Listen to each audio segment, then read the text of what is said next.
Hi, it's Mike and Arlen, our Philippine journey. Have you ever wondered what bar girls or resto workers' health and hygiene checkups are? Specifically, the BarGirl Hygiene weekly test. Well, we're going to tell you about it because we found out all the details. Why'd you have to go? I guess this world's too slow for you. I think there's beauty in the gray, the cold, but you just want the gold. And there's no way I can beat it, cause I got no chance, no chance when it comes to her. She got the glitter and the fame, and I just wasn't enough. Okay, so where did we get our information? First off, let me preface it. Our information is current. It comes from one bar owner, two bar managers, two bar girls, all separate bars. Okay. In addition to that, it only pertains to Angeles City. I have no idea if it pertains to elsewhere, although I do know that the regulation that it's based on does extend nationwide.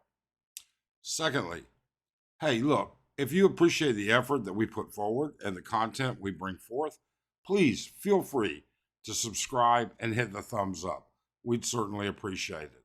Okay, so in order to explain this, you have to kind of understand that there's three parts to it. And we're going to go through those parts and we're going to go through the details of them right now. So, in order for a girl to work in a bar here in Angeles City, she has to first become licensed. And to become licensed, she must first have a health check, not to be confused with the hygiene check. So, prior to going to the city of Angeles and getting license, she has to go to an approved clinic or physician that will perform a chest x-ray, urinalysis, and blood work to make sure she has no contagious diseases. I don't know how they catch all the contagious diseases. I don't know what all they test for because you can't believe what comes out of people's mouths unless I go to the clinic and actually speak to the people there. But first, they must have that.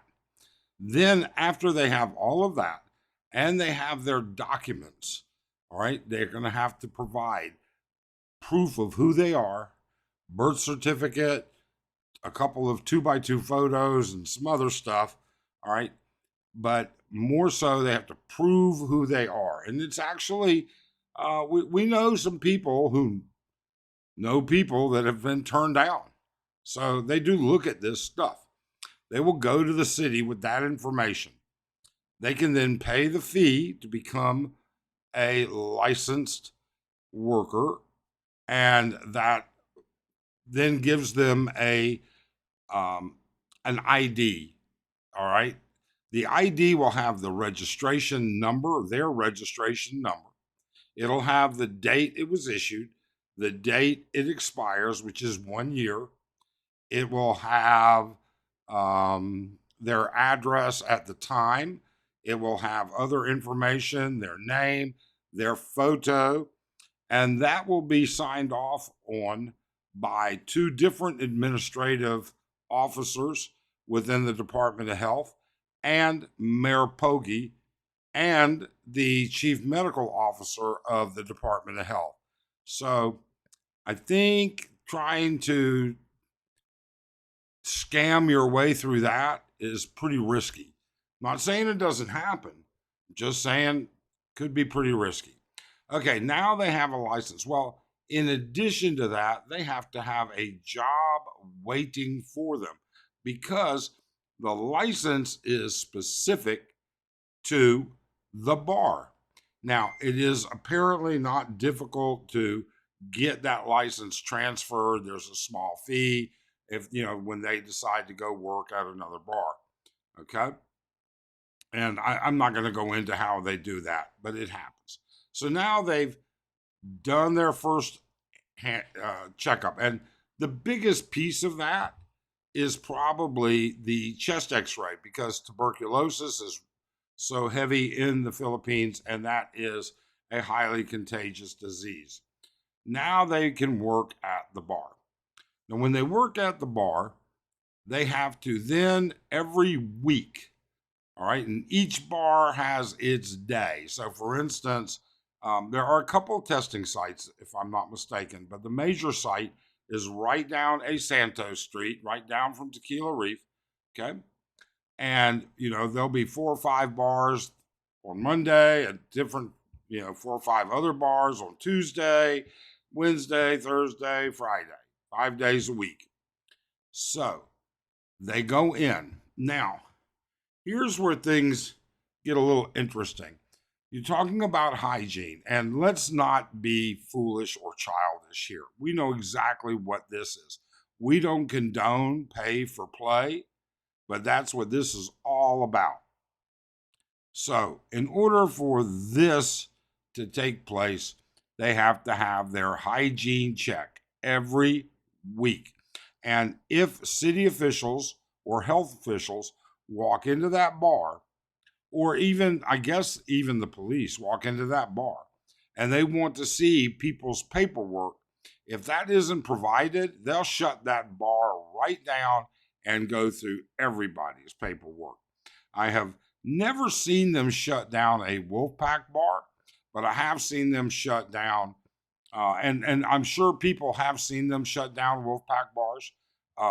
But even a couple years prior to pre-pandemic, a couple years prior to pandemic, I never saw them shut down a Wolfpack bar, and I haven't seen them shut down a Wolfpack bar for a age or health issue. I have seen them shut down Gold Bar. It's gone now completely. I think they shut down Sensations once. I think they shut down Bacara once.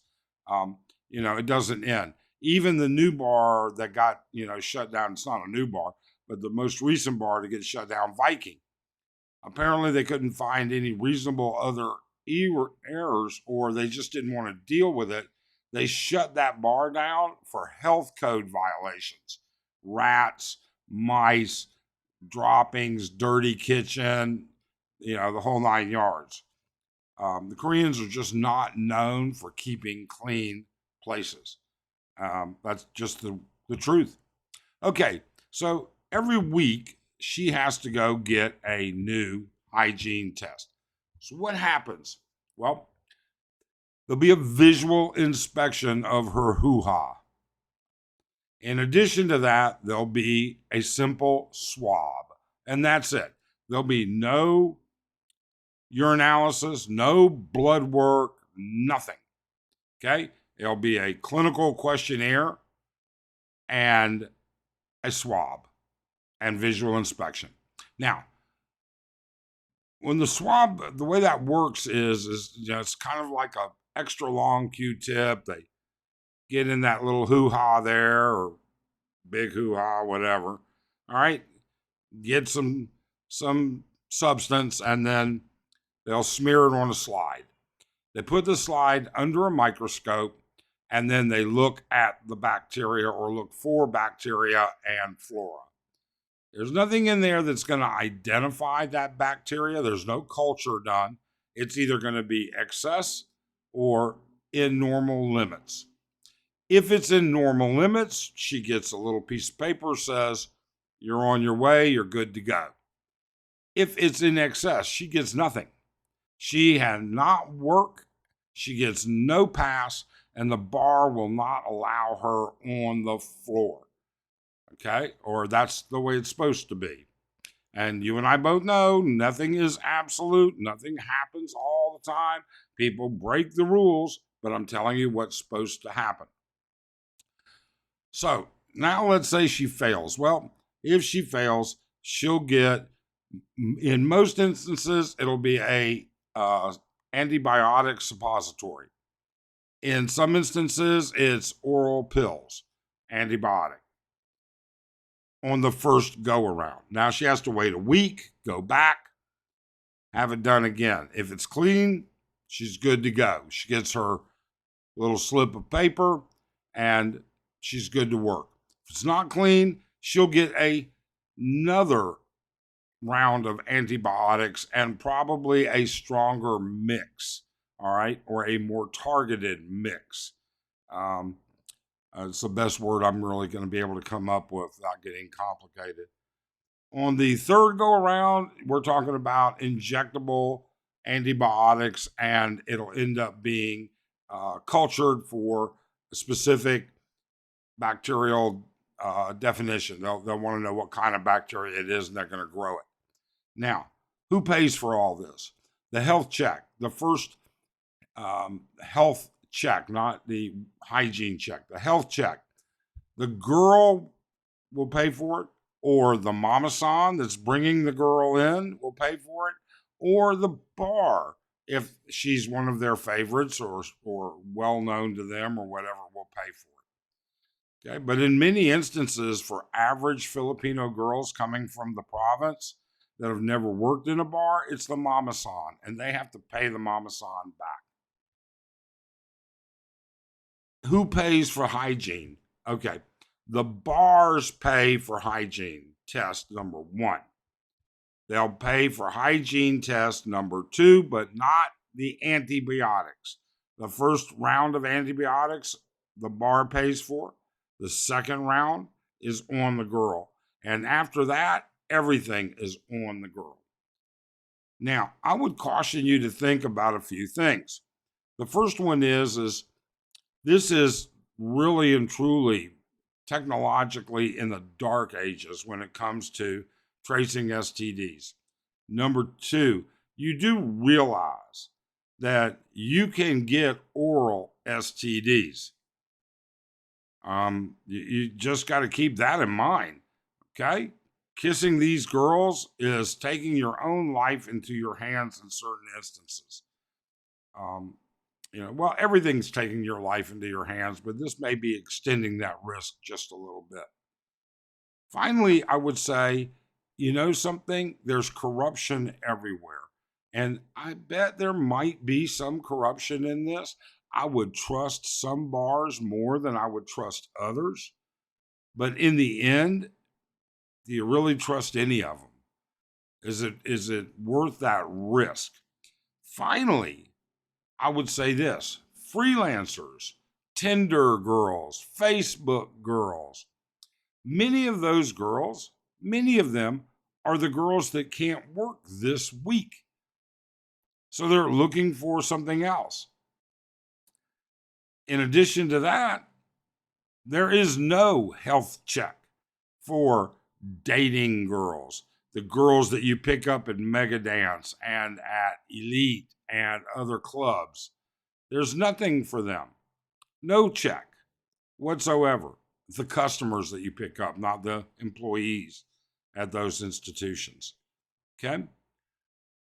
I would end this by quickly saying 3 things. Number 1, if you have more information or you want to say something about it, please put it in the comments below.